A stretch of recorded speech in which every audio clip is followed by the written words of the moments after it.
स्वायत्तता देने पर। क्या कह रही है एक बच्ची? शुक्रिया बेटा, अच्छा पढ़ाते हैं। एक बच्ची कह रही है मैम आप टाइम देखकर कराओ। आइडिया हो जाता है सबको। क्या हो जाता है? आइडिया हो जाता है। श्वेता कह रही है आइडिया हो जाता है सबको। अच्छा अच्छा अच्छा अच्छा, आ जाओ। बच्चों को पूर्ण स्वायत्तता देकर आ। चिंतन जिसमें दिए गए तथ्यों के साथ, ध्यान से सुनना, चिंतन जिसमें दिए गए तथ्यों के साथ कोई नवीन या मौलिक तथ्य जोड़कर आप नया चीज जोड़कर समस्या समाधान तक पहुंचते हो तो किस तरीके का चिंतन होता है? जब आप उसमें कुछ नया जोड़ते हो तो किस तरीके का चिंतन होता है? बताओ भैया, डिडक्टिव, इंडक्टिव, क्रिटिकल या अब्स्ट्रैक्ट? जब आप उसमें कुछ नवीन जोड़ते हो और फिर आप उसमें समस्या समाधान तक पहुंचते हो तो किस तरीके का चिंतन होता है? बहुत बढ़िया, क्रिटिकल चिंतन बोलते हैं इसको। क्या बोलते हैं? क्रिटिकल चिंतन, या कुछ नया जोड़कर आगे पहुंच रहे हो समस्या समाधान तक, तो आप इसे अपसारी भी कह सकते हो।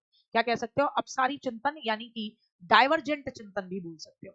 विचार आंतरिक भाषा है तथा संरक्षण पर स्वामित्व और अन्य सिद्धांतों की व्याख्या करने के लिए भाषा की अपेक्षा वाक्य रचना के नियमों का प्रयोग किया जा सकता है। ये किसने करा? बड़ा प्यारा प्रश्न है। कौन कह रहा था? दीदी बहुत बहुत इजी है आज के प्रश्न। कौन सी मेरी गुड़िया थी?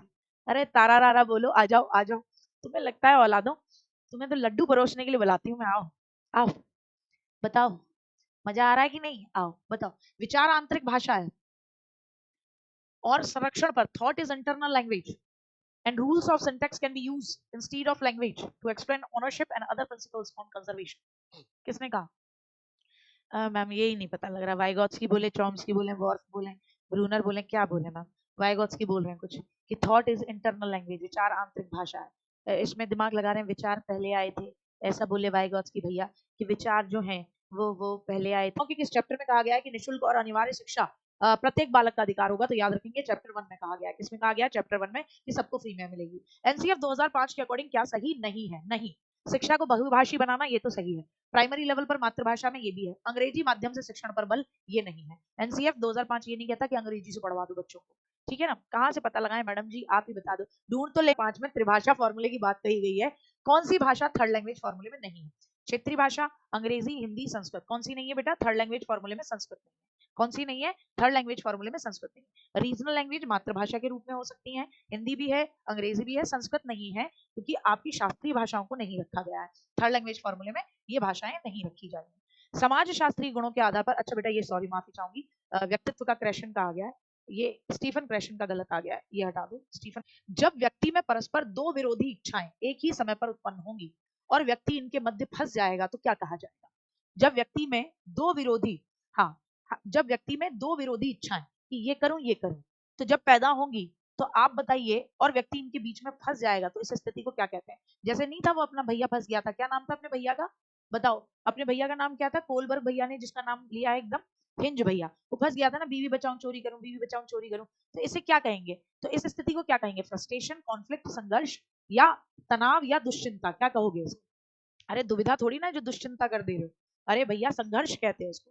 क्या कहते हो? कॉन्फ्लिक्ट होना। क्या कहते हो उसको? नहीं, दुश्चिंता नहीं होती, दुविधा होती तो समझ में आता। संघर्ष, दो के बीच में फंस जाना। आ जाओ भैया, तुम बताओ जल्दी से फटाफट से, तुम्हारा जो भी मामला था तुम बताओ। हाँ कुछ क्वेश्चन कम थे, लाओ और बढ़ा देते हैं। लाओ तुम्हारे डाउट पूछो, तुम जो पूछ रहे थे डाउट पूछो जल्दी जल्दी। दीदी ये बताओ वो बताओ। डाउट स्टीफन में से कौन सा समस्या समाधान प्रक्रिया में बाधा पैदा करेगा? किससे समस्या समाधान प्रक्रिया में बेटा जी बाधा पैदा होगी? अगर तुम एनालॉगी, अनुरूपक, सिमुलेटर्स का प्रयोग करते हो। एनालॉगी, सिमुलेटर, अनुरूपक का प्रयोग करना, यानी पहले जो समस्या का समाधान निकालने का तरीका इस्तेमाल किया था उसी का कर रहे हो, तो ये तो पॉजिटिव है, ये बाधक नहीं है। साधन लक्ष्य विश्लेषण, लक्ष्य तक पहुंचने के लिए छोटे छोटे उप उप लक्ष्य बनाना और फिर साधन के माध्यम से वहां तक पहुंचना, ये भी पॉजिटिव है। अनुक्रिया समुच्चय, रेस्पॉन्स सेट नेगेटिव होता है। मौखिकीकरण, किसी प्रॉब्लम का सॉल्यूशन न समझ में आए तो खुद से ओरली बोल बोल के उसको सॉल्व करने की कोशिश करना कि हाँ ये कह रहा है, ये कह रहा है, वो भी पॉजिटिव है।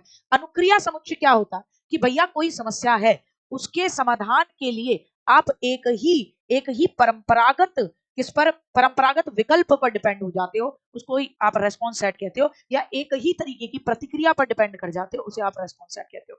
क्लास में बच्चों को लर्निंग के प्रति मोटिवेट करने की कौन सी युक्तियां सही है? आप चाहते हो गुड्डा आपका बच्चा क्लासरूम में मोटिवेट हो जबरदस्त तरीके से, तो कौन सा तरीका बेस्ट होगा, बेस्ट होगा कि आपका बच्चा क्लासरूम में मोटिवेट हो लर्निंग के लिए? क्लास में बच्चों की अधिकतम सहभागिता बढ़ा दो, ज्यादा से ज्यादा बच्चों को क्लासरूम में इन्वॉल्व होने के मौके दो, एक्टिविटीज कराओ बढ़िया तरीके से। जी बिल्कुल।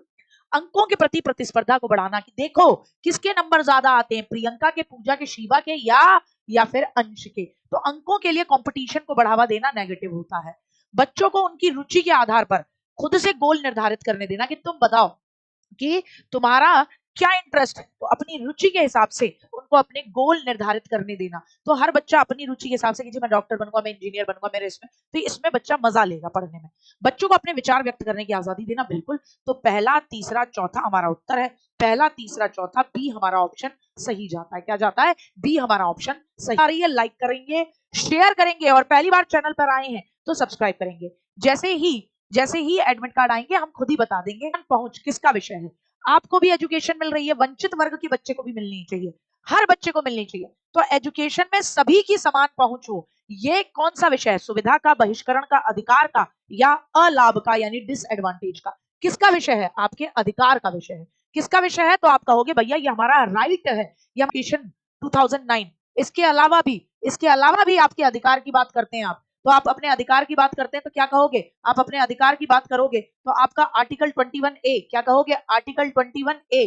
तो ये आर्टिकल 21A भी क्या रहेगा? Article 21A। ये सभी तो आपके अधिकार है कि सबकी पहुंच हो शिक्षा में। आप बच्चों को खुद पर विश्वास रखने और मेहनत करने के लिए मोटिवेट करती हैं। बच्चों को खुद पर विश्वास रखने, बच्चों को खुद पर विश्वास रखने और मेहनत करने के लिए कौन सी चीज मोटिवेट करेगी? शर्मिंदगी और निराशा कि तुम, बिल्कुल 1 अप्रैल 2010 में लागू शामिल और जम्मू कश्मीर को छोड़कर हुआ था। शर्मिंदगी और निराशा फील करोगे, तुम पढ़ने के लिए मोटिवेट हो जाओगे बिट्टू? नहीं। भय पैदा हो जाए एग्जाम का, ओ माय गॉड पेपर आ गया, मैं क्या करूं, है एंजाइटी पैदा होने लगे, तो मैम बहुत ज्यादा आते हुए क्वेश्चन भी अब तो मैम गलत हो जा रहे हैं, तो भैया इससे मेहनत करने के लिए मोटिवेट नहीं होगे। ये मान्यता की क्षमता अटल है और अनियंत्रित है। अगर तुम ये मानते हो कि क्षमता अटल है, अनियंत्रित है, सत्व है, तो भी गड़बड़ी है। अगर आप ये मानते हो कि भैया क्षमता बढ़ती है और नियंत्रित है, कि अगर आप प्रयत्न करोगे तो आप अपनी क्षमता को बढ़ा सकते हो, तो ये चीज आपको मोटिवेट करेगी कि और मेहनत करनी है, ज्यादा से ज्यादा मेहनत करनी है। तो लेव वाइगोत्स्की के अकॉर्डिंग स्ववाक, स्ववाक का मतलब क्या? वाइगोत्स्की कहते हैं प्राइवेट स्पीच। खुद से जो बच्चा बतियाता है, जो हमारी सोच को और व्यवहार को दिशा देता है, उसे वो क्या कहते हैं और उसे क्या करना चाहिए? उसे वो निज वाक कहते हैं और उसे प्रोत्साहित करना चाहिए। उसे वो ईगो सेंट्रिक स्पीच कहते हैं और उसे प्रोत्साहित करना चाहिए। उसे वो निज वाक या पर्सनल कम्युनिकेशन या प्राइवेट कम्युनिकेशन कहते हैं और उसे डिमोटिवेट, डिस्करेज करना चाहिए। हतोत्साहित का मतलब उसे रोकना। आत्म केंद्रित, उसे वो ईगो सेंट्रिक स्पीच कहते हैं जैसे हतोत्साहित करना चाहिए। देखो, आत्म से केंद्रित अपने आप से बात करने को ईगो सेंट्रिक कहा है प्याजे ने। किसने कहा है? प्याजे ने। प्याजे कहते हैं कि बच्चा जब खुद से बात करता है तो वो क्या है? ईगो सेंट्रिक है और उसे इस चीज को डिमोटिवेट करना चाहिए क्योंकि बेकार की बात है। लेकिन हमसे पूछा गया है वाइगोत्स्की, तो वाइगोत्स्की जब बच्चा खुद से बात करता है तो वाइगोत्स्की कहते हैं कि ये क्या है? निज संवाद है, ये प्राइवेट स्पीच है और इसे मोटिवेट करो क्योंकि इससे बच्चा क्या करता है? इससे बच्चा अपने काम को डायरेक्शन देता है, इससे बच्चा अपने काम को दिशा देता है कि मुझे क्या करना, यानी मौखिकीकरण। कि जब बच्चा खुद से बात करता है तो अब मेरे को ये करना है, वो करना है। जिसने डी बताया, जिसने सी बताया, क्या सोच के बताया?